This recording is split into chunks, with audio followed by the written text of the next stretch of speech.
welcome to the Garden of Melissa. It's fall here in the garden. Fall can be such a beautiful time of year. It's a great time of year to reflect on the growing season that's passed and then to get prepared for the upcoming growing season in the spring. Fall is the time of year when you're going to want to plant those fall bulbs, the flowers that are going to bloom in the spring. It's also the time when you're going to want to take care of those water features and make sure you get those winterized. Fall is a great time of year for spraying your yard for weeds such as dandelions.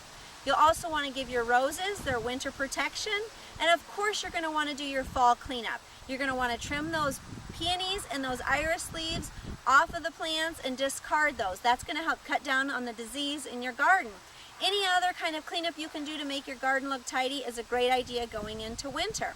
Now there's videos on all of those things. You can watch people do all of those things that I just mentioned. But what I want to talk to you about today is the creative side of gardening in the fall. What I like to do in the fall is I like to go for a walk in my garden. I like to take a garden journal with me and make notes. Make notes of things that I see that need to be done in the spring, things that maybe I want to move, things that I maybe want to dig up and divide.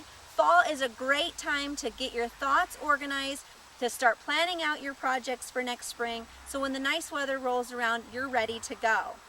I like to divide my garden journal up into two sections. I have a spring section and a fall section, things that I can do in the spring and things that I can do in the fall in my garden. A good rule of thumb is if it blooms in the spring, then you can dig it up, divide it, and move it in the fall. If it blooms in the fall, you're going to want to dig it up, divide it, and move it in the spring. So I divide my garden journal into two sections, spring and fall. And I like to then go back periodically and look at the things that I have jotted down, because we all know in the summertime when your garden is in the height of its glory and everything is blooming, that's when you think, oh, I need to move that, or I need to divide that, or oh, it would be great if I put these two things together. But of course you don't want to dig in the heat of the summer.